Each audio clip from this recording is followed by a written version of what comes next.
जय हिंद दोस्तों, स्वागत है आपसे का आरंभ है प्रचंड सीरीज की एक नई वीडियो में। इस वीडियो में हम बात करेंगे इंटेरिया 5000 प्लस क्वेश्चन बुक सीरीज की प्रैक्टिस सेट नंबर 82। बिना टाइम वेस्ट किए स्टार्ट करते हैं क्वेश्चन नंबर 1। क्वेश्चन नंबर 1 है, निम्नलिखित युगों में से कौन सुमेलित नहीं है। सबसे पहला आएगा धौलावीरा जो कि कच्छ के रण में सही। कालीबंगा लूनी नदी बिल्कुल गलत। तीसरा है राखी गढ़ी घग्गर सही है। और रोपर सतलज यानी सुमेलित नहीं है। आंसर क्या हो जाएगा बी।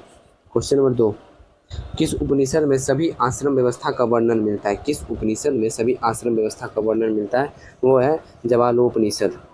क्वेश्चन नंबर 3, महाराजा रणजीत सिंह के उत्तराधिकारी कौन बने थे। तो उनके उत्तराधिकारी थे खड़ग सिंह। क्वेश्चन नंबर 4, किताब उल यामिनी किसकी रचना है। तो किताब उल यामिनी है उत्तवी की रचना।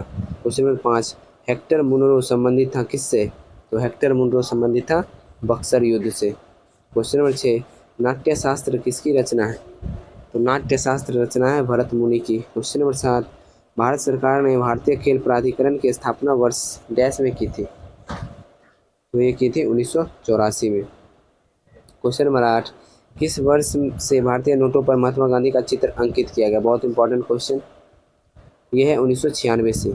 कब से 1996 से। क्वेश्चन नंबर 9, मुगल शासक अकबर ने किस सिख गुरु से गोइंदवाल जाकर भेंट की और अपनी पुत्री बीबी भानी को कुछ जमीन दी। तो इसका आंसर हो जाएगा गुरु अमरदास। क्वेश्चन नंबर 10, निम्नलिखित में से कौन सा कर संघ द्वारा लगाया जाता है और राज्यों द्वारा एकत्र और विनियोजित किया जाता है। यह है stamp duty. Question number 11, Bharat में विदेशी मुद्रा भंडार का रख रखाव कौन करता है। तो ये करता है भारतीय रिजर्व बैंक। क्वेश्चन नंबर 12, प्रति व्यक्ति आय निकाला जाता है कैसे। तो प्रति व्यक्ति आय निकाला जाता है, प्रति व्यक्ति आय बराबर राष्ट्रीय आय बटे जनसंख्या। जितनी राष्ट्रीय आय है उसे जनसंख्या से भाग दे देते हैं, प्रति व्यक्ति आय निकल जाता है। क्वेश्चन नंबर 13, भारत सरकार की राजकोषीय नीति का निम्न में से कौन एक उद्देश्य नहीं है। तो अंतरराज्यीय व्यापार का नियमन, ये जो है उसका उद्देश्य नहीं है। क्वेश्चन नंबर 14, भारत में सुनामी वार्निंग सेंटर कहाँ अवस्थित है। ये अवस्थित है हैदराबाद में। क्वेश्चन नंबर 15, पूर्वी तटीय मैदान का एक अन्य नाम क्या है। तो इसका एक अन्य नाम है कोरोमंडल तटीय मैदान। क्वेश्चन नंबर 16, हैदराबाद जो मूसी नदी के किनारे अवस्थित है यह किसकी सहायक नदी है।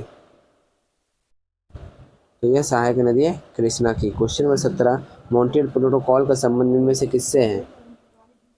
तो इसका संबंध है ओजोन परत के क्षरण को रोकने से। क्वेश्चन नंबर 18, दिन रात जिस कारण से होते हैं वह है।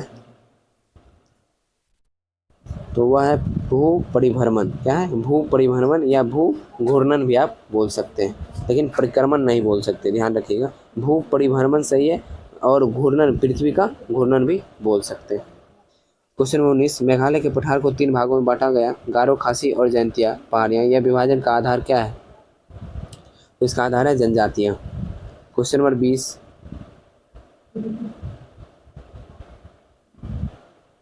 निम्न में से कौन सा राज्य कर्क रेखा पर स्थित नहीं है। कौन सा राज्य कर्क रेखा पर स्थित नहीं है, बहुत बार बता चुका हूँ। उड़ीसा जो है कर्क रेखा पर स्थित नहीं है। राजस्थान, झारखंड, मध्य प्रदेश, गुजरात और फिर इधर पश्चिम बंगाल, छत्तीसगढ़, ये सभी जो है 8 राज्य कर्क रेखा पर स्थित है। क्वेश्चन नंबर 21, निम्न में से कौन सा सही सुमेलित नहीं है। फिर से नहीं पूछ दिया। चलिए, डॉबरेनर का त्रिक नियम सही है, न्यूलैंड्स का अष्टक नियम सही है, मोस्ले का आधुनिक आवर्त सारणी सही है, हाइजेनबर्ग का अपवर्जन नियम ये गलत है। आंसर हो जाएगा option number D. Question number 22, इनमें से कौन सा कथन सही है।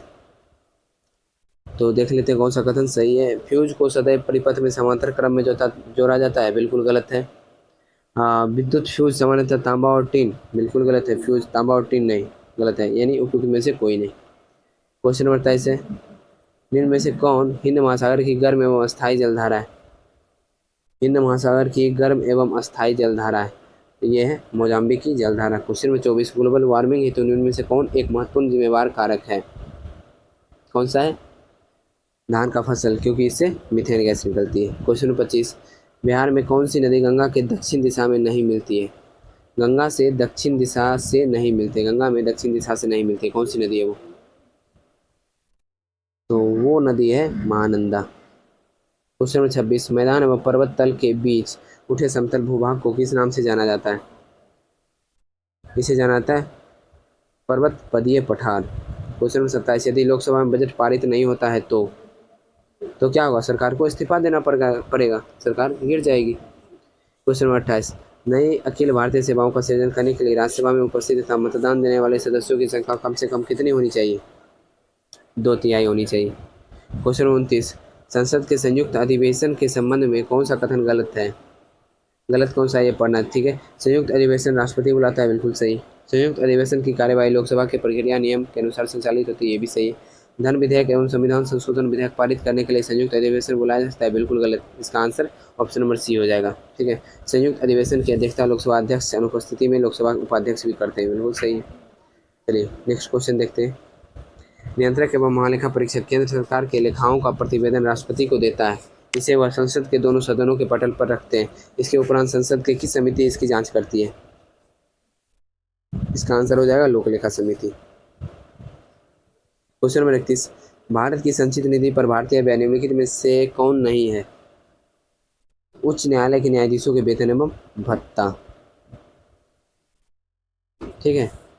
ये भारत के संचित निधि पे नहीं हो, किस पे होगा? राज्य के संचित निधि पे, क्योंकि उच्च न्यायालय सर्वोच्च न्यायालय नहीं है, ध्यान रखिए। क्वेश्चन नंबर 32 है, किसी राज्य के विधान परिषद के सदस्य संख्या उस राज्य के विधान सभा के सदस्यों की संख्या से अधिक नहीं हो सकती है। कितनी संख्या से अधिक नहीं हो सकती है बताइए? ये हो जाएगा 1/3 से अधिक नहीं हो सकती है। 33, राष्ट्रीय आपात के संबंध में कौन सा कथन गलत है? चलिए गलत पे देख लेते हैं। राष्ट्रीय आपात जो है संविधान का अनुच्छेद 352 राष्ट्रपति द्वारा लगाया जाता है, सही है। राष्ट्रीय आपात के समय राज्य सरकारें निलंबित कर दी जाती है, बिल्कुल गलत है। निलंबित क्यों कर दी जाएगी? संसद के दोनों सदनों, तो इसका आंसर ऑप्शन नंबर बी हो जाएगा। और आगे पढ़ लेते हैं। संसद के दोनों सदनों द्वारा आपात की उद्घोषणा जारी होने के 1 माह के भीतर अनुमोदित होना आवश्यक है, बिल्कुल आवश्यक है, ठीक है। संसद द्वारा आपातकाल में राज्य के विषयों पर बनाए गए कानून आपातकालीन की समाप्ति के 6 माह बाद तक प्रभावी रहता है। क्वेश्चन नंबर 34, कैल्शियम हाइड्रोक्साइड के विलयन से जब कार्बन डाइऑक्साइड गुजरती है तो बनने वाले अपक्षेप का रंग कैसा होता है? तो वो रंग होता है सफ़ेद। क्वेश्चन नंबर 35, किस अनुच्छेद के तहत राज्य पोषाहार स्तर और जीवन स्तर को ऊंचा करने का प्रयास करेगा? तो यह अनुच्छेद 47। क्वेश्चन नंबर 36, प्रिज्म से गुजरने पर सूर्य के प्रकाश की किरणें विभिन्न रंगों में बढ़ जाती है, क्योंकि प्रिज्म की दोनों सतहों पर किरणों का विचलन होता है। क्वेश्चन नंबर 37, उत्प्लावन बल निर्भर करता है किस पे? तो उत्प्लावन बल जो है वो निर्भर करता है विस्थापित द्रव्य की घनत्व पर। क्वेश्चन नंबर 38, निम्नलिखित में से कौन चुंबकीय पदार्थ को चुंबकीय क्षेत्र में रखे जाने पर क्षेत्र की विपरीत दिशा में चुंबकित हो जाते हैं? तो कौन से चुंबकीय पदार्थ होंगे?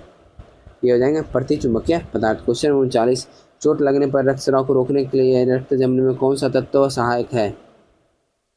तो इसमें सहायक है थ्रोम्बोसाइट। क्वेश्चन नंबर 40, केवल कार्बन और हाइड्रोजन वाले कार्बनिक यौगिक निम्नलिखित में से क्या कहलाते हैं? ये कहलाते हैं हाइड्रोकार्बन। क्वेश्चन नंबर 41 का पित्त लवण निम्न में से कौन सी विटामिनों की आहार नाल द्वारा अवशोषण में मदद करता है? तो हो जाएगा ADE के, पता ही होगा। क्वेश्चन नंबर 42, जल की कठोरता के लिए निम्नलिखित में से कौन से तत्व उत्तरदायी है? जल की कठोरता के लिए पूछा जा रहा है, इसका आंसर हो जाएगा कैल्शियम और मैग्नीशियम। क्वेश्चन नंबर 43, एक द्विधनात्मक आयन M का इलेक्ट्रॉनिक विन्यास 2 8 14 है तो परमाणु भार 56 हो तो इसके नाभिक में न्यूट्रॉन की संख्या क्या होगी? बताइए।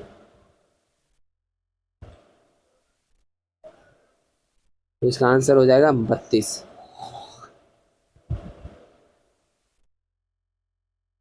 चलिए नेक्स्ट क्वेश्चन देखते हैं। ये समझ में आपको आया कि नहीं, कैसे हुआ?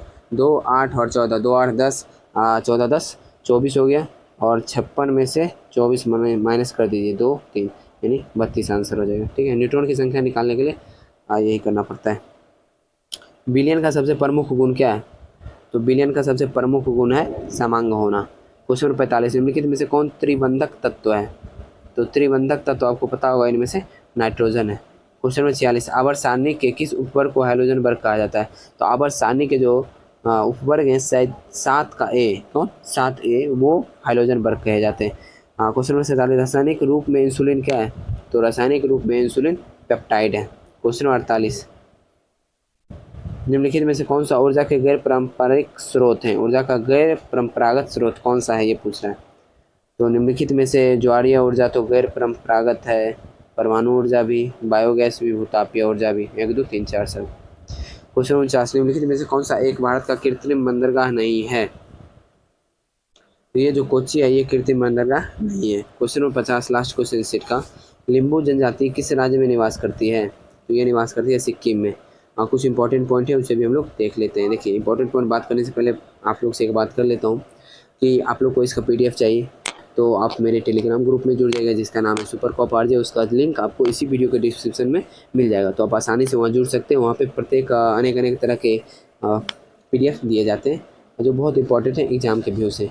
और एक बात और बता दूं कि अपना 3 क्लास अभी आ रहा है सुबह में 6 बजे। करेंट अफेयर्स की बुक किताब जो अभी एडिटोरिया का लॉन्च हुई है और उसी का आ रहा है सेट अभी करवा रहा हूँ। 10 बजे बुधवार और रविवार को दरोगा का प्रीवियस ईयर क्वेश्चन जो था वो हो रहा है, और अभी 3 बजे यही जो बुक आप देख रहे हैं तो वो हो रहा है। तो आप तीनों क्लास को कवर करने का कोशिश करें। चलिए इंपॉर्टेंट पॉइंट देख लेते हैं। परमाणु के 3 मौलिक कौन से हैं? इलेक्ट्रॉन, प्रोटॉन और न्यूट्रॉन। परमाणु के नाभिक में होते हैं प्रोटॉन और न्यूट्रॉन, और परमाणु के जो नाभिक होते हैं नाभिक से बाहर होते हैं इलेक्ट्रॉन, ध्यान रखिएगा। चलिए नेक्स्ट है, वायुमंडल में सबसे तेज अधिक मात्रा में पाया जाता है नाइट्रोजन 78%। वायुमंडल में सबसे अधिक मात्रा में पाए जाने वाला अक्रिय गैस कौन सा है? ऑर्गन। वायुमंडल में नहीं पाए जाने वाला अक्रिय गैस रेडॉन। सर्वाधिक यौगिक बनाने वाला अक्रिय गैस जेनॉन। सर्वाधिक यौगिक बनाने वाला तत्व कार्बन। विद्युत का सबसे अच्छा सुचालक माना जाता है किसको? चांदी को। कृत्रिम वर्षा हेतु प्रयोग में लाया जाता है सिल्वर आयोडाइड।